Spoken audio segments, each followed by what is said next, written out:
Welcome back to another episode of Rock Boys Football Bold Predictions for Brent Venables, the Oklahoma Sooners, heading into 2025. Now, to start this one off, I hope y'all enjoyed this episode as much as I enjoyed putting together my bold predictions. There are some hot takes that I have about this football team going into 2025. Looking forward to hearing your thoughts and opinions. But I think what I would stress here, look, if you're watching this episode in the middle of May, chances are you got some hot takes around this football team too. Please let it fly in the comment section. Appreciate you guys rocking with it. If y'all do enjoy the content, consider subscribing to the channel. Without further ado, let's get into it. And I want to start with what on the surface might be a very bold prediction. I think this is a very realistic prediction, but I also think it's crucial for Oklahoma's success on the offensive side of the football. That is John Mateer running the football for 750 plus yards in 2025. Now, let's start with why I think this can happen. Not enough people talk about John Mateer, the athlete. Yes, he has a very big arm, can make any throw on the football field, especially off platform. John Mateer as an athlete running the football is one of the more slept on storylines for this Oklahoma offense. I mean, you go back to 2024, he had over 800 rushing yards for Washington State. He had 54 missed tackles forced. He averaged 4.7 yards per carry after contact. I mean, these numbers for John Mateer running the football at Washington State were better than a lot of running backs in what they do with the football in their hands. John Mateer's a dude when it comes to being an athlete and moving the chains with his legs, and he can get involved in a lot of different ways, right? Really creative, really good at getting outside the pocket, hurting teams with his legs in those scramble situations. But at the same time, look, Ben Arbuckle has showed that he is more than willing to use John Mateer in the design quarterback run game. And I think you're going to need both for Oklahoma to be successful in 2025. Now, why do I think this is a massive part of this Oklahoma offense? We got to figure out a way to run the football more effectively in 2025. Now, I think it all starts with the offensive line. Then it goes to a guy like Jaden Ott coming in the backfield. You want to take some pressure off this Oklahoma offensive line and pass protection. The best way to do that is have a run game you can lean on and kind of avoid putting yourselves in those third and long situations where you have to drop back and pass and you kind of leave your tackles exposed. And I'm not saying the Oklahoma offensive line is going to be bad in 2025, but it's certainly the biggest question mark we have about this football team. If you can stimulate the run game, especially using John Mateer's legs, which again, I think are elite, I think it takes pressure off this offensive line and pass protection. Massive storyline for Oklahoma going into 2025. Number two, I'm going to go Deion Burks going for over 1,000 receiving yards. Not sure how bold it is. I think he's clearly the wide receiver one in this offense. Now, the reason I really leaned into this is a couple of different ones.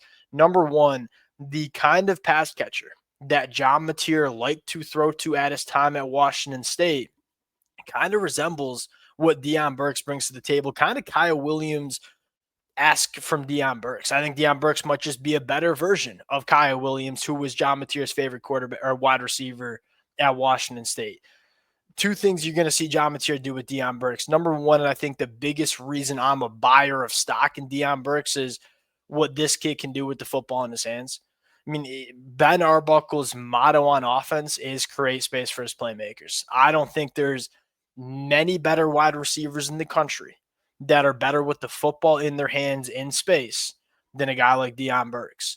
Then I think, secondly, Deion Burks is not a one-trick pony. He's not only a yards after the catch guy. He can burn and he can work vertically down the field.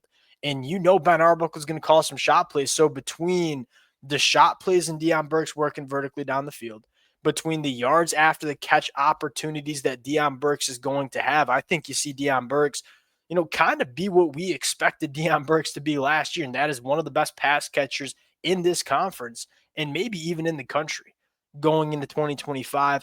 If Oklahoma surprises a lot of people in 2025, it is because John Mateer and Deion Burks represent one of the most dangerous wide receiver quarterback duos that we see in the country. Now, you have some other guys that can get involved, right? Giovanni Gibson had a phenomenal spring before the injury. Heard a lot of good things about Isaiah Satania as well. When you're Oklahoma and you're looking to take a massive step on offense, you need to find your playmakers and you need to pepper your playmakers. Deion Burks is that guy. And going to probably the second best playmaker on this football team, Jaden Ott. Over 1,300 all-purpose yards. Jaden Ott can catch the football out of the backfield. I mean, you go back to his time at Cal, Jaden Ott, 96 catches for 739 yards as a pass catcher out of the backfield. Hey, we know Jaden Ott is going to get it going on the ground, especially if this Oklahoma offensive line takes a step. Ben Arbuckle, very, very effective dialing up the screens. They averaged 8 yards per attempt in screen passes last year at Washington State. Jaden Ott is going to be that guy. I think you're going to look to, I guess it starts with this. Why did Oklahoma get so aggressive to bring in Jaden Ott in the spring? Yeah, they wanted a true running back one. I think it's more than that, though. I think they wanted another weapon, an offensive weapon in this Oklahoma offense. I don't think you just see Jaden Ott used as a pure running back. I think you're going to see him used as an offensive weapon. I think he's going to get involved in a lot of different ways. And the thing I love most about Jaden Ott in this Oklahoma offense, it's a perfect fit. I mean, Ben Arbuckle he's a space guy. Going back to how we talked about Deion Burks, Jaden Ott maybe wouldn't be a great fit in, I'm a Michigan fan, maybe wouldn't be a great fit in Michigan's offense that wants to run a lot of 12 personnel and a lot of stuff between the tackles. Jaden Ott's a great fit for what Ben Arbuckle wants to do running the football and designing this offense.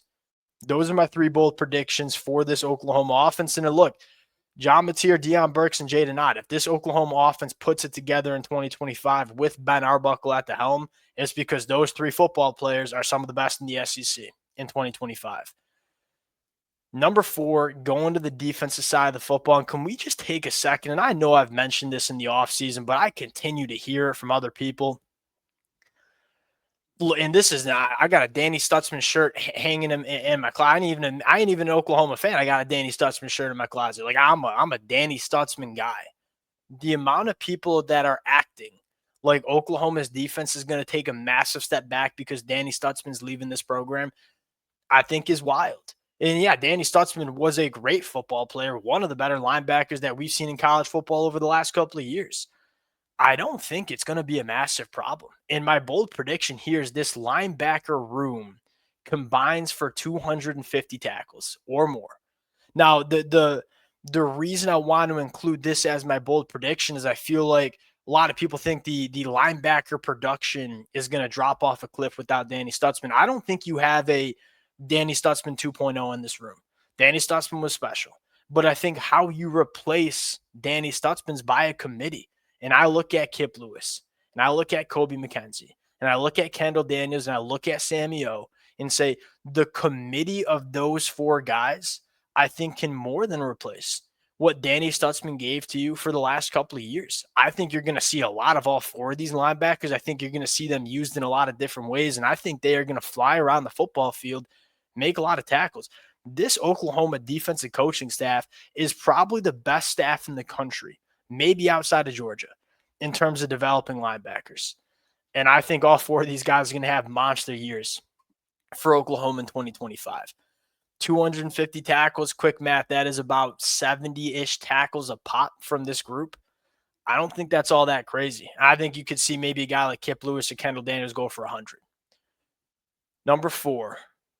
4 different players with 5+ sacks. And this is the story. If Oklahoma's defense goes from really good last year to great, and it was a really good unit last year, if it goes to great, I think it's because this defensive line is one of the deepest in the country, and I think they can get it done from a lot of different spots. Now, the one lock here, R. Mason Thomas. Like, R. Mason Thomas staying healthy, he's going to go for 5+ sacks. Ain't no question about it. I think you feel really good about Marvin Jones Jr. coming in, going for 5+ sacks. I think you feel really good about one of Grayson Halton or David Stone going for 5+ sacks. And then I need something from PJ. I need something from Danny Okoye. Again, the ceiling for this Oklahoma defense, at least in my opinion, is the steps from some of the young talent in this room. PJ, Danny, David Stone. Look, I know R. Mason Thomas is a dude. I know Dominic Williams is a dude. I know Jaden Jackson's a dude. I know Grayson Halton's a dude. Can these young guys kind of step up and create a 2 deep on the defensive line that's just swarming and smothering defenses.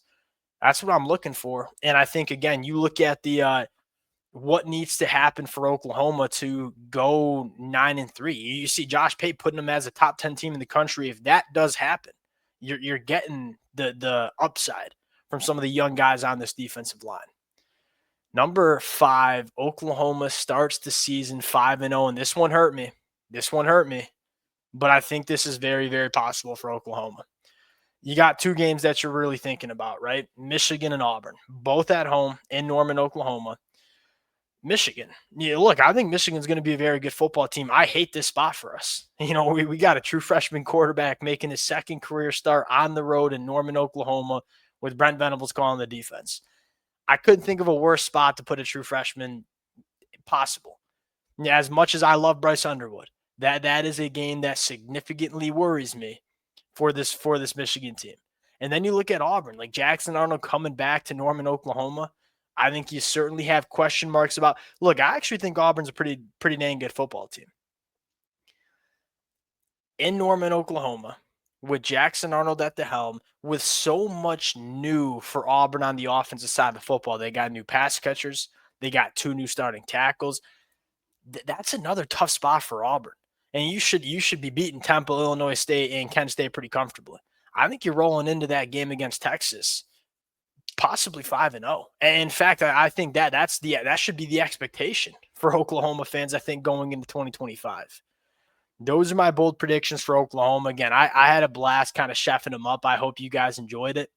Please let it fly in the comments section. Everybody, again, opportunity for us to call our shots.